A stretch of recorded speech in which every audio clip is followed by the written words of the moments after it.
Welcome to Washington Today on C-SPAN Radio for Thursday, October 13th, 2022.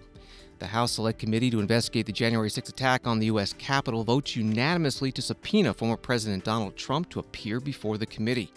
The Vice Chair of the committee, Liz Cheney, a Republican, saying we are obligated to seek answers directly from the man who set this all in motion, and every American is entitled to those answers so we can act now to protect our republic. Today's committee meeting also presenting some new evidence into the former president's state of mind before and during the attack on the Capitol, and video of congressional leaders that day responding, trying to get help to stop the attack. Coming up, portions of the meeting, and we will talk about it with Washington Post national columnist Philp. Also today, inflation report for September from the Labor Department. Prices up 8.2% year over year, reflecting rising costs of housing, food, energy, and other goods and services. Wall Street reaction, the Dow Jones Industrial Average dropping early in the day by 500 points and then recovering up 800 points at the close. Social Security announcing that because of persistent inflation, the about 70 million Social Security beneficiaries can expect a cost of living adjustment, a COLA of 8.7% in their monthly checks beginning in 2023. It's the highest COLA in 40 years for Social Security. Inflation not only in the U.S. but around the world. We'll hear from the International Monetary Fund Executive Director warning of an increased risk of global recession. And at NATO in Brussels, defense ministers meeting to pledge continued military support for Ukraine in their war against Russia, and some more questions about how NATO might respond if Russian President Vladimir Putin follows through with his threat to use nuclear weapons. We begin with the House January 6th committee voting today to subpoena former President Donald Trump. USA Today writing, in an extraordinary move seeking a direct confrontation with the former president accused of instigating the deadly January 6, 2021 insurrection and leading attempts to subvert the 2020 election. The motion today was offered by the vice chair of the committee, Congresswoman Liz Cheney, Republican of Wyoming. Mr. Chairman, our committee now has sufficient information to answer many of the critical questions posed by Congress at the outset. We have sufficient information to consider criminal referrals for multiple individuals and to recommend a range of legislative proposals to guard against another January 6th. But a key task remains. We must seek the testimony under oath of January 6th central player. More than 30 witnesses in our investigation have invoked their Fifth Amendment right against self-incrimination, and several of those did so specifically in response to questions about their dealings with Donald Trump directly. Here are a few examples. This is Roger Stone with Oath Keepers at the Willard Hotel on the morning of January 6th. And here is Mr. Stone testifying before our committee. Did you speak to President Trump on his private cell phone on either January 5th or January 6th? Once again, on advice of counsel, I will assert my Fifth Amendment right to respectfully decline to answer your question. This is General Michael Flynn walking with Oath Keepers on December 12th, 2020. And here is General Flynn's testimony before our committee. Did you, General Flynn, talk to President Trump at any point on January 6, 2021? The 5th. Here is John Eastman, fraudulently instructing tens of thousands of angry protesters that the vice president could change the election outcome on January 6th. Later on this same day, Dr. Eastman acknowledged in writing that Donald Trump knew what he was attempting was illegal. Here is John Eastman testifying before our committee. Did President Trump authorize you to discuss publicly your January 4th, 2021 conversation with him? 5th. So is it your position that you can discuss in the media direct conversations you had with the President of the United States, but you will not discuss those same conversations with this committee? 5th. Here is Jeff Clark, who conspired with Donald Trump to corrupt the Department of Justice. President Trump wanted to appoint Jeff Clark as acting Attorney General. And as you can see in this call log we obtained from the National Archives, he did so. And here is Mr. Clark testifying before our committee. Mr. Clark, when did you first talk directly with President Trump? 5th. Mr. Clark, did you discuss with President Trump allegations of fraud in the 2020 election? 5th. Other witnesses have also gone to enormous lengths to avoid testifying about their dealings with Donald Trump. Steve Bannon has been tried and convicted by a jury of his peers for contempt of Congress. He is scheduled to be sentenced for this crime later this month. Criminal proceedings regarding Peter Navarro continue. And Mark Meadows, Donald Trump's former chief of staff, has refused to testify based upon executive privilege. The committee's litigation with him continues. Mr. Chairman, at some point, the Department of Justice may well unearth the facts that these and other witnesses are currently concealing. But our duty today is to our country and our children and our Constitution. We are obligated to seek answers directly from the man who set this all in motion. And every American is entitled to those answers, so we can act now to protect our republic. So this afternoon, I am offering this resolution that the committee direct the chairman to issue a subpoena for relevant documents and testimony under oath from Donald John Trump in connection with the January 6th attack on the United States Capitol. Congresswoman Liz Cheney, vice chair of the January 6th committee. The subpoena was approved unanimously. More on today's meeting now with Philip Bump, Washington Post national columnist. Thank you so much for being here. A big move today with the subpoena. What's next? Well, I think the two things are next. The first is that the January 6th committee releases its report, which will be, I would expect, a pretty thorough documentation of all of the evidence. Today they sort of did a run-through of the top lines of that, but then they'll do this report, which I think will be a lot more detailed. And then I think there will be some sort of probably unsuccessful legal fight over the subpoena. I think it's extremely unlikely that Donald Trump will ever sit for any sort of testimony for the committee. The odds seem pretty good that Republicans will retake the House in November. If they do so, then the committee, I think everyone acknowledges, will very quickly be wrapped up. And I suspect that Donald Trump will never have to actually fulfill the requests from that subpoena. The committee, in its final hearing before the election, maybe the final hearing in its existence, went through some of the evidence that's been presented in previous hearings, but also presented some new evidence. What did you see today? Yeah, there were some new details, for example, from Cassidy Hutchinson, the aide to former Chief of Staff Mark Meadows, some more details from her about what she had seen and heard, particularly around Donald Trump's admissions that he knew that he had lost the election. There was a lot of new evidence that had been obtained from the Secret Service. Cassidy Hutchinson's testimony and others had really prompted a new scrutiny of what the Secret Service had been doing and discussing. The committee had obtained a lot of that, and so we saw a lot more of what the Secret Service was doing and thinking on January 6th itself, and learned that they had been given a heads up on some of the threats that were made against the Capitol and Washington prior to that day. Beyond that, though, you're right. It was largely sort of a walking through of everything that had been done to that point, with some new information sort of scattered in. When the final report is issued by the end of the year, there's an issue of whether criminal referrals to the Justice Department will be part of that or separate. What's the chance of it? This is an interesting question, and we've seen committee members go back and forth on this publicly as to whether or not they will do referrals.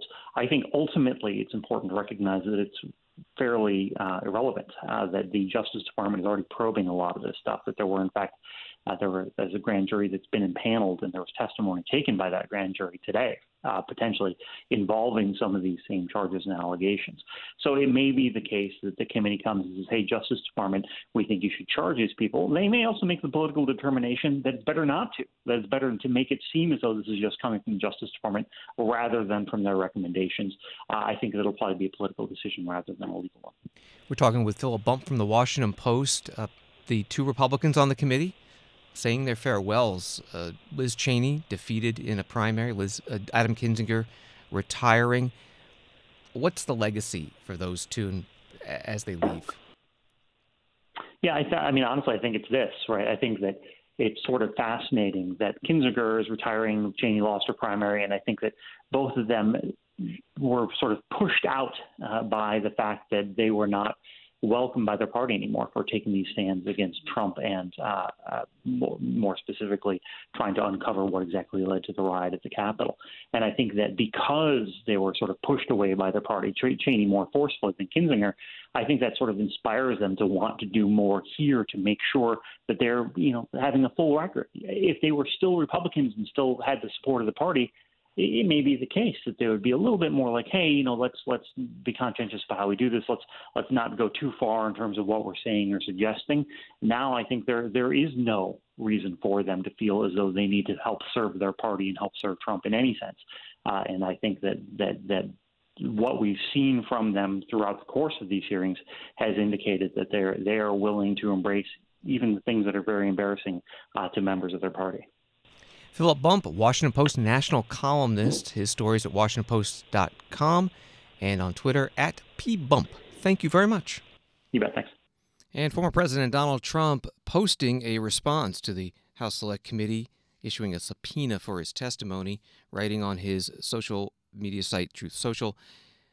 The Unselect Committee knowingly failed to examine the massive voter fraud which took place during the 2020 presidential election, the reason for what took place on January 6th. Why didn't the Unselect Committee ask me to testify months ago? Why did they wait until the very end, the final moments of their last meeting? Because the committee is a total bust that has only served to further divide our country, which, by the way, is doing very badly, a laughingstock all over the world. That post from former President Donald Trump. Now, some of today's meeting of the House Select Committee investigating the January 6th attack on the Capitol. Congressman Adam Kinzinger, Republican from Illinois, focusing on the times when former President Trump might have admitted after the 2020 presidential election, but before the January 6, 2021 attack, that he had lost. On December 11th, Trump's allies lost a lawsuit in the U.S. Supreme Court that he regarded as his last chance at success in the courts. A newly obtained Secret Service message from that day shows how angry President Trump was about the outcome. Quote, "Just FYI, POTUS is pissed. Breaking news, Supreme Court denied his lawsuit. He is livid now."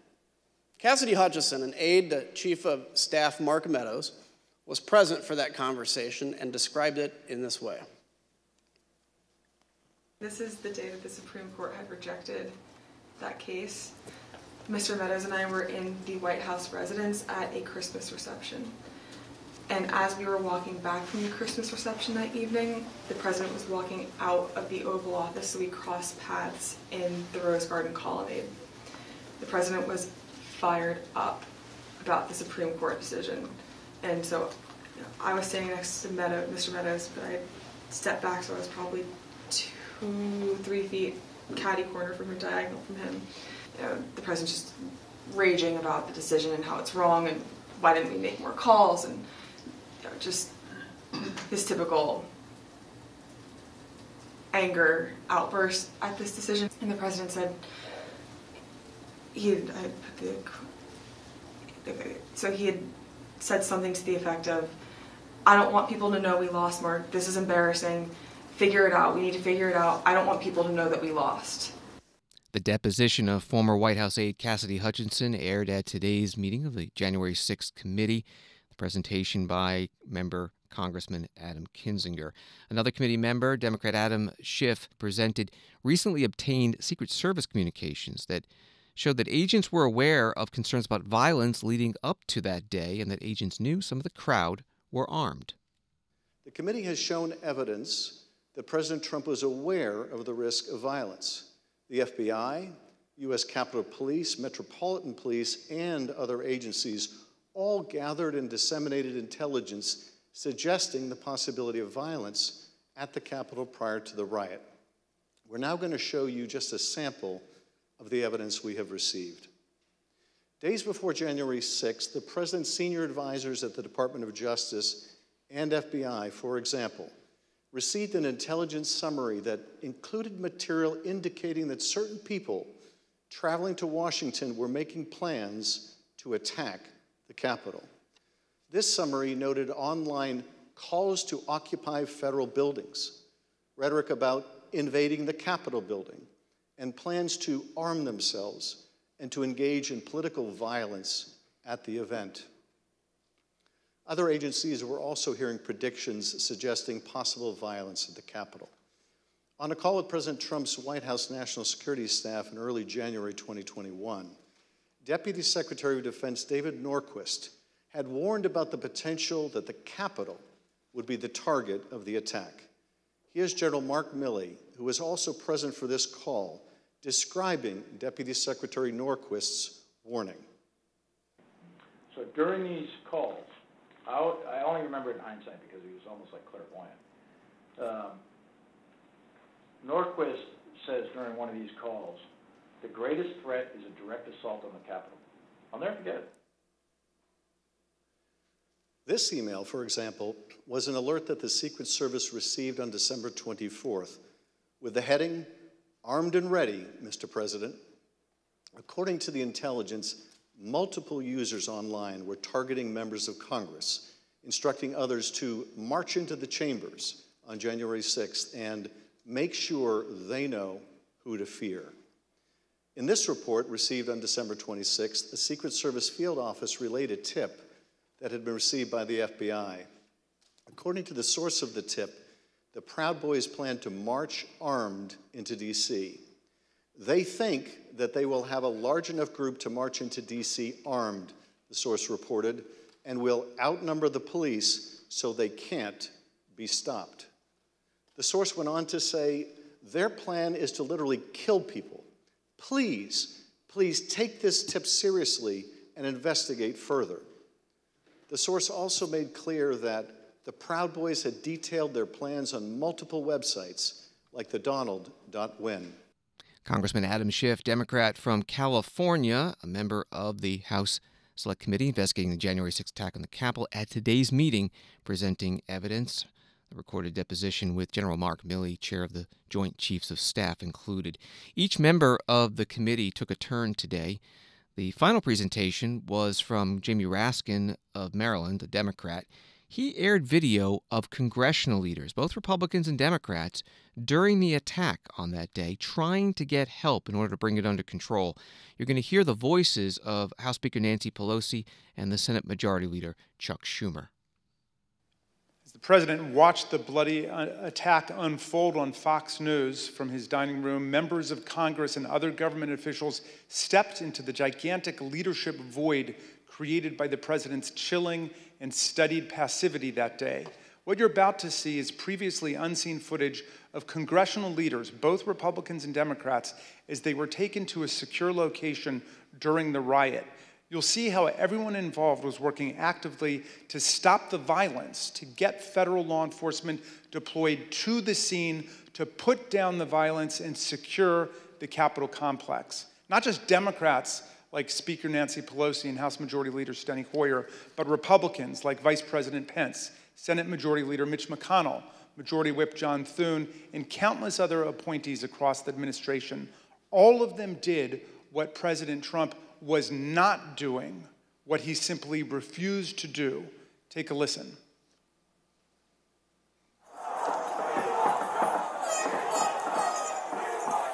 We're starting to get surrounded. They're taking the north front scaffolding.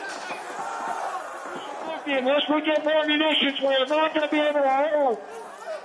The door has been breached and people are gaining access into the Capitol. Yeah, but you know what? We have got to finish the proceedings, or else they will have a complete victory. Senator Schumer is at a secure location, and they're locked down in the Senate.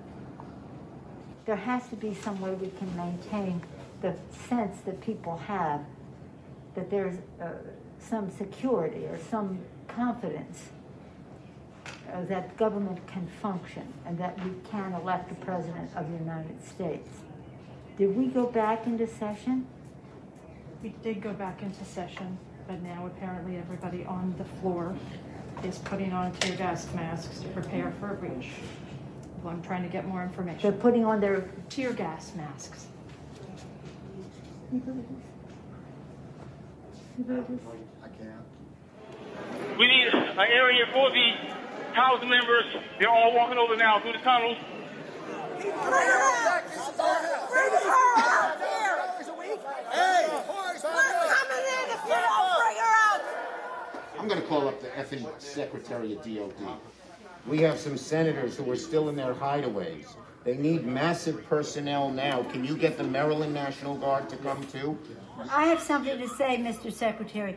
Well, I'm going to call the mayor of Washington, D.C. right now and see what other outreach she has to other police departments, as Senate Leader Hoyer has mentioned. Get him up! Officer down! Get him up! Get him up! Hi, Governor. This is Nancy.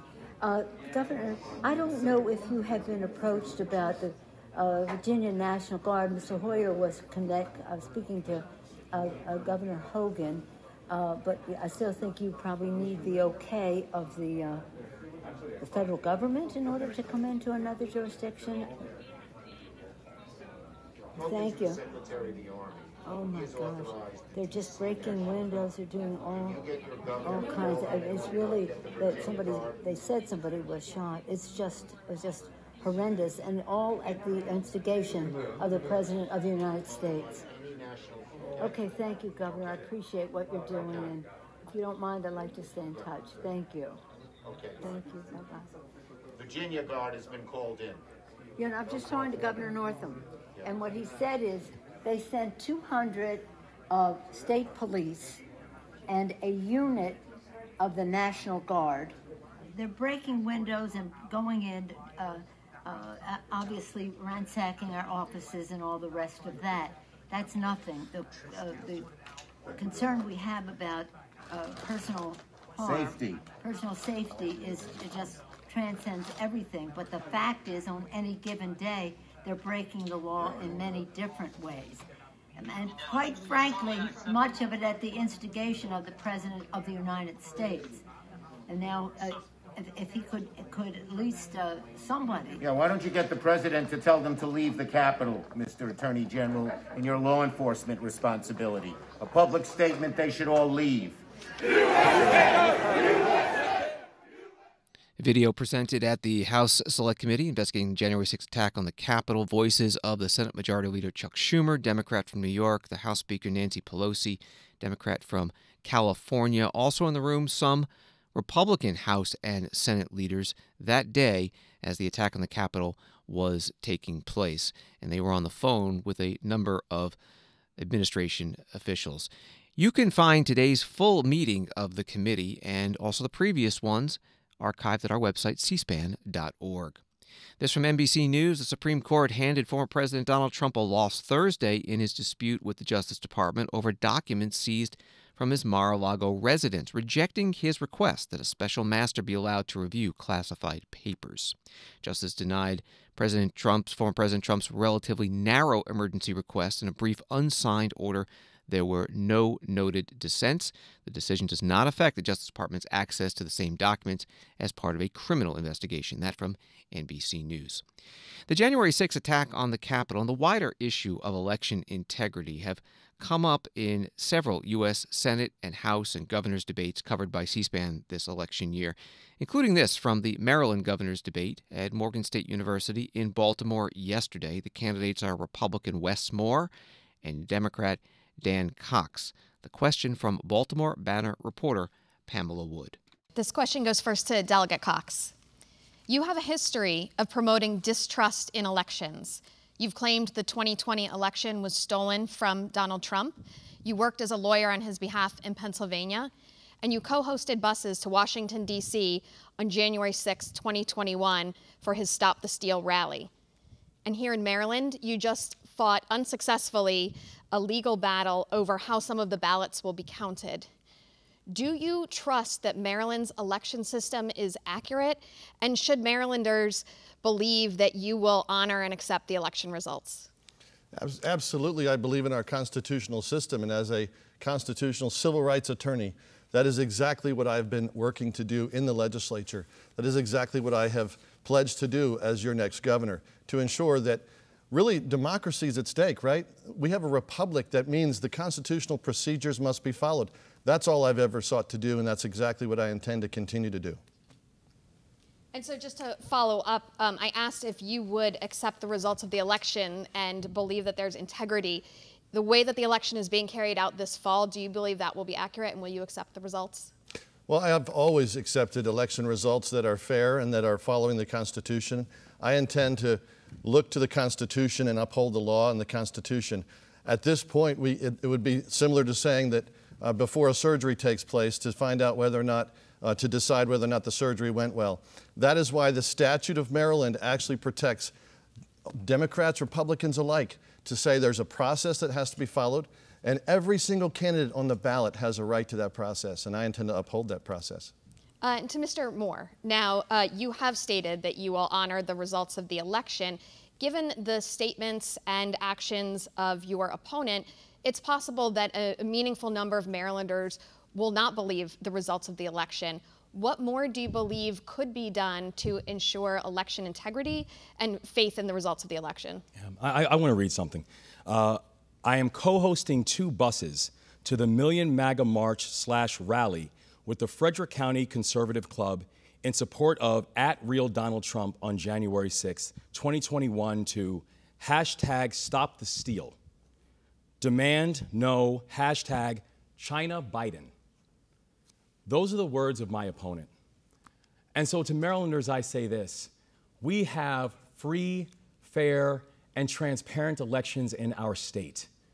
Never has the question of election integrity come up in the state of Maryland, and they will not come up in 2022.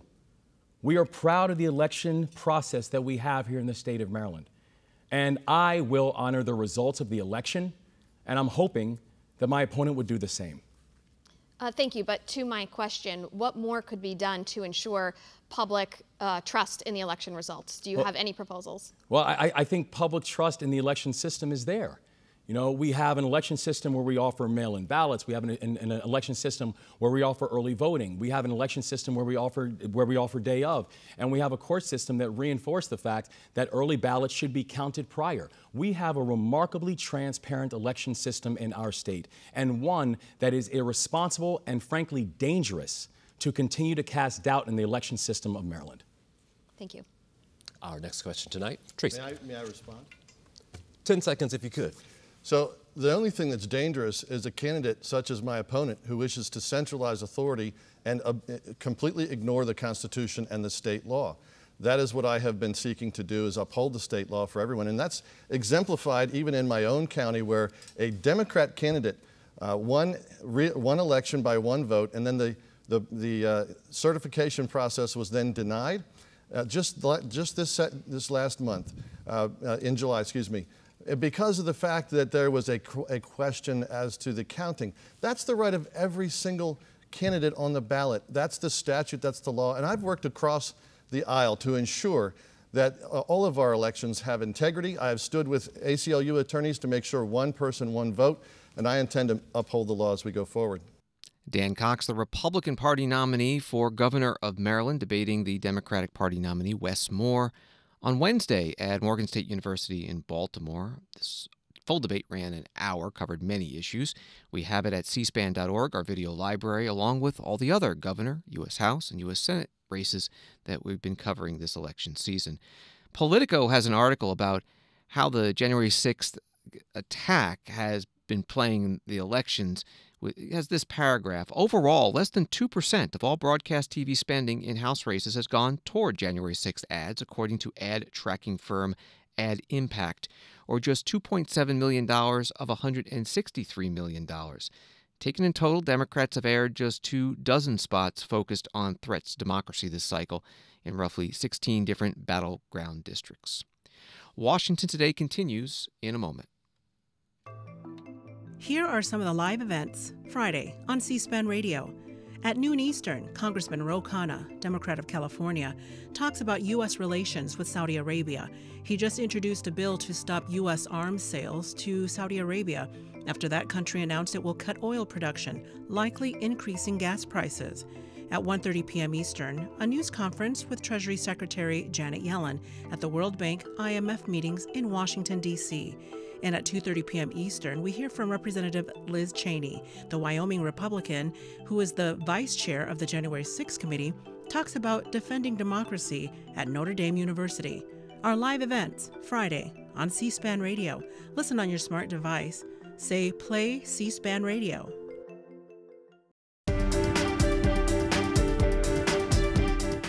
Welcome back to Washington Today, which you can get as a podcast, wherever you get your podcasts and on the free C-SPAN Now mobile video app.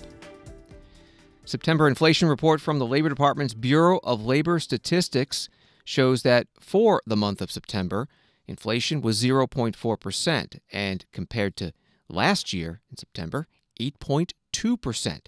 It's lower than the recent peak of 9%, that was in June, but still near the highest level since the 1980s. President Biden with a statement today that reads in part, today's report shows some progress in the fight against higher prices, even as we have more work to do. Inflation over the last 3 months has averaged 2% at an annualized rate. That's down from 11% in the prior quarter. But even with this progress, prices are still too high. Fighting the global inflation that is affecting countries around the world and working families here at home is my top priority. President Biden was in Los Angeles today. He was touring a subway construction site, highlighting infrastructure and federal spending to support it. And at the top of that, he talked about inflation. Before I begin, let me say a few words quickly about today's report on inflation. Americans are squeezed by the cost of living. It's been true for years, and folks don't need a report to tell them they're being squeezed. Fighting this battle every day is the key reason why I ran for President of the United States. The way I think about it is the way my dad used to talk about it. And he'd say, you know, after the end of the month, when you get your paycheck, after the end of the month, you have enough to pay for everything you owe, all your bills, and would you have a little left for some breathing room, just a little bit of breathing room. And that's my view of what is important and critical. And a lot of people are hurting these days. And today's report shows, though, some progress. Overall, inflation was 2% over the last 3 months. That's down from 11% over the prior 3 months. That's progress, but a lot of it is a result of getting the cost of living at the gas pump down by more, not even in California now, by more than $1 nationally, and since the start of this summer. There's a big difference for working folks. But the price of gas is still too high, and we need to keep working to bring it down. And I'll have more to say about that next week. We also need to make more progress bringing down the prices across the board. That's why I just couldn't disagree more with my Republican friends who say the biggest problem in our economy right now is that working folks are making too much money. No, that's the argument. Workers are making too much money and too many people are working. Too many jobs are being filled. I think that's a bunch, as we already said, a bunch of malarkey. The biggest problem is the world's challenge, global inflation and the pandemic and Putin's unconscionable invasion of Ukraine. Here's the deal. Because of my economic plan, we are better positioned than any other major economy in the world to weather the challenges that come through this as a stronger country. President Biden in Los Angeles today at a subway project, the extension of their Metro D Purple line, talking about infrastructure spending and also today's inflation report from September from the Labor Department. CNN producer Ryan Stroik has some of the details from that inflation report from the Labor Department.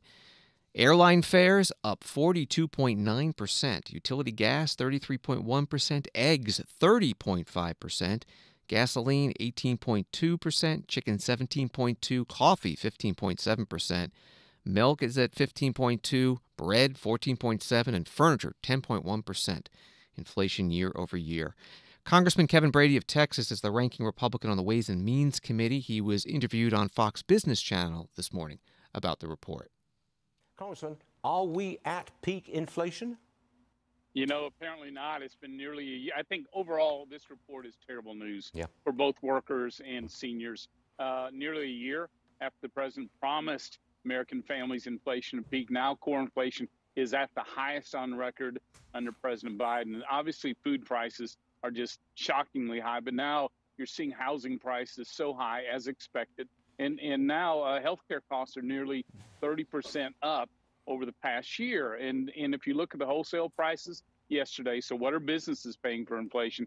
It's clear we're going to see high inflation. It's persistent. And right now there's no end in sight. Well, what I mean by, I need to ask, is inflation going to get worse? If you say, no, we've not seen peak inflation, does that mean it gets worse from here? And how long does this problem last? Yeah, so I don't know what the highest level will be. I do know that businesses and others have been paying high prices for their core commodities, ingredients, all of that. And so I think inflation is going to be high for another year or two because of what's already baked into this economy, unfortunately. And again, the president's, drove this inflation under his first bill. The Inflation Reduction Act has done absolutely nothing, as you can see. So the president's making no changes that would reduce inflation. Congressman Kevin Brady of Texas, ranking Republican on the Ways and Means Committee, interviewed by Stuart Varney of Fox News Channel this morning. Fox Business. Wall Street today, Dow up 827, NASDAQ up 232, S&P up 92. Social Security announcing an 8.7% cost of living adjustment starting in January. It'll increase the monthly benefit for the about 70 million Americans who get Social Security, an average of $140 a month. That includes retirement or survivor's benefits and those on SSI, Supplemental Security Income. Social Security says the last time the COLA was at least that high was between 1979 and 1981. And between 2010 and 2020, the average annual COLA for Social Security increased by just 1.7%. Another change, though, the maximum amount of earnings subject to Social Security tax also going up from $147,000 to $160,200. Saudi Arabia says their decision to cut oil production was solely based on economic considerations and that all members of OPEC Plus unanimously agreed to that decision. A statement from Saudi Arabia coming in response to some criticism from President Biden and some members of the U.S. Congress, both Republicans and Democrats, and some discussion about some sort of sanctions against Saudi Arabia and OPEC Plus in response, President calling them consequences. A question about all this today to the Secretary of State, Antony Blinken. Saudi Arabia issued a statement last night or early this morning over the OPEC deal, accusing the administration of politicizing oil, saying they will not submit to dictates, their word, from supposedly friendly nations. And also, why did the administration ask for a month delay in the announcement as the Saudis claim? A few things. First, just to review the history here. The Saudis had conveyed to us, both privately as well as publicly, their intention to reduce oil production, which they knew would increase Russian revenues and potentially blunt the effectiveness of sanctions. We made clear that that would be the wrong direction.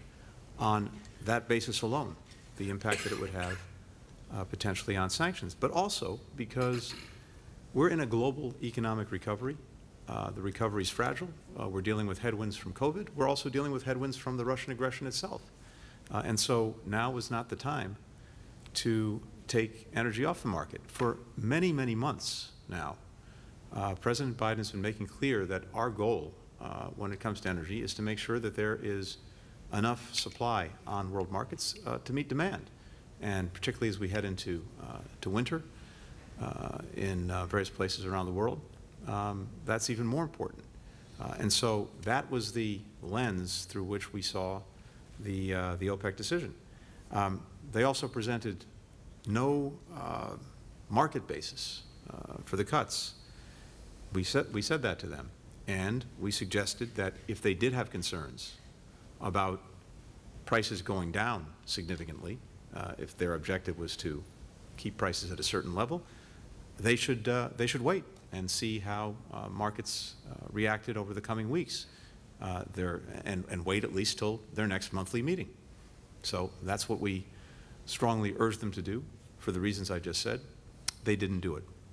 And as you know, we are not only deeply disappointed in that, we think it's short-sighted, and as the President's made very clear, that decision has to have consequences, and that's something that we're reviewing as we speak. Secretary of State Antony Blinken at a news conference today at the State Department. It was on a different subject, the U.S.-Mexico high-level security dialogue with the Homeland Security Secretary Alejandro Mayorkas and the Attorney General Merrick Garland and their Mexican counterparts, but a question about Saudi Arabia and oil cuts. On the war in Ukraine, this from USA Today, Russian bombs delivered by Iranian-built drones hammered the Kyiv region Thursday as Ukraine's capital again took the brunt of Russian President Vladimir Putin's deadly wrath. Attack comes 3 days after damaging missile strikes that marked the first assault on the city since the early days of the war. Both Russia and NATO getting ready to hold their annual nuclear weapons exercises, events that usually don't get much attention, but given Russia's hinting it may use nuclear weapons in the war in Ukraine, a different story now. At NATO headquarters in Brussels, NATO country defense ministers finishing up a meeting on Ukraine, and the NATO Secretary General Jens Stoltenberg holding a news conference, being questioned about nuclear weapons. Sabine Siebold with Reuters. Thank you. Secretary General, a NATO official yesterday said in case of a Russian nuclear attack on Ukraine, NATO or NATO allies were almost certain to respond physically. Could you explain that to us? What would that mean? Would that mean respond with force? It will have severe consequences if Russia use nuclear weapon, any kind of nuclear weapon against Ukraine. This is something Russia knows, something NATO and NATO allies have communicated in different ways to Russia. And we will not go into exactly how we will respond, but of course this will fundamentally change the nature of the conflict. It will mean that a very important line has been crossed. Even any use of a smaller nuclear weapon will be a very serious thing, fundamentally changing the nature of the war in Ukraine, and of course that will have consequences, and Russia knows there will be consequences. The NATO Secretary General Jens Stoltenberg, a news conference at NATO headquarters in Brussels, he added that the circumstances in which NATO might have to use nuclear weapons in response to Russia's use are, quote, extremely remote. After the Secretary left the stage, the U.S. Defense Secretary Lloyd Austin held a separate news conference, both of them during the remarks urging NATO members to send more weapons to Ukraine, especially air defense systems. When Secretary Austin was up, a Ukrainian journalist took the opportunity to ask about a specific artillery piece that Ukraine wants. Final question will go to Ilya Ponomarenko from Kyiv Independent. Mr. Secretary, what is the reason behind the U.S. not providing Ukraine with artillery pieces like M198? They are pretty old, but still they're good, not as modern as M777, but they're modern, they're good, and there's so many of them, and they are going out of operation of the U.S. armed forces. So why not unfolding them while Ukraine is asking for as many artillery pieces as possible, and the quantity also matters for its growing military. So why not unfolding them too? Great question. I think you're testing my knowledge of our tactical systems here, right? Okay, you may be aware of the fact that the M777 is a superior weapon system in terms of its ability to fire at longer ranges, and it is a very accurate weapon system, and the Ukrainians have been very happy with that weapon system and the effects that they've been able to create using it. They've also been provided a number of other 155 howitzers from various countries. We've seen countries, a lot of NATO countries that have 155 capability introduce different systems. And so, one of the limiting factors is not just the howitzer, but it is also the ammunition for that howitzer. So, again, we provided them with the most accurate weapon in the inventory, and also the one that can shoot at longer ranges. Our allies continue to step up to the plate and deliver great capability, and so I think the 198. There are a lot of numbers, a lot of systems in the inventory, as you pointed out. But the 777, I think, gives them more of what they need, the ability to shoot at a bit longer range and the accuracy that they deserve. So, the final comment I would make, by the way, is that our allies, we met yesterday in the Ukraine Defense Contact Group, and we encouraged our allies to provide as much of what Ukraine said that it urgently needed as quickly as possible. And what it described, what the leadership described that they needed yesterday, most was air defense capability. So you've heard the United States say that we're going to provide NASAMS. You heard us say yesterday that Germany is providing an IRIS-T system, and that's being moved in as we speak. And just today, one of our allies came back one day later and said that they were going to push in additional Hawk systems, which the Ukrainians had asked for. So we thank Spain for its very, very rapid response. We would encourage the rest of our allies to dig deep and provide additional capability as well. And I feel confident that our allies will do that. So thank you very much. Defense Secretary Lloyd Austin, a news conference at NATO headquarters in Brussels, Belgium, following the meeting of NATO country defense ministers, and joining them, Sweden and Finland, who will soon be part of NATO. President of NATO member Turkey, Recep Tayyip Erdogan, meeting Russian President Vladimir Putin today on the sidelines of a regional conference in Kazakhstan's capital of Astana. That, according to the Russian state news agency TASS. The opening statements from the conference itself were public. President Erdogan speaking about Russia's invasion of Ukraine. We all closely follow and feel the negative ramifications of the Ukrainian crisis. We believe that a just peace can be established via diplomacy, and we believe, and we always articulated, that a just peace will bear no losers. So in order to tackle the negative ramifications of the war, we are indeed showing utmost effort with the UN and international organizations, which is, by the way, appreciated by the whole world. Regarding to the export of the Ukrainian grain via Black Sea is guaranteed with the Istanbul Agreement, and at the same time the agreement on the swap and exchange of prisoners was indeed a concrete success. So we really believe that we should preserve this momentum and hopefully put an end to this bloodshed. The Turkish President Erdogan at an Asian regional conference today in Kazakhstan, sitting at that table in the conference room, Russian President Vladimir Putin. CNN reports that President Erdogan has repeatedly called for an end to the war and played a key role in the UN-brokered deal between Moscow and Kyiv this summer to allow the resumption of grain shipments from Black Sea ports in Ukraine.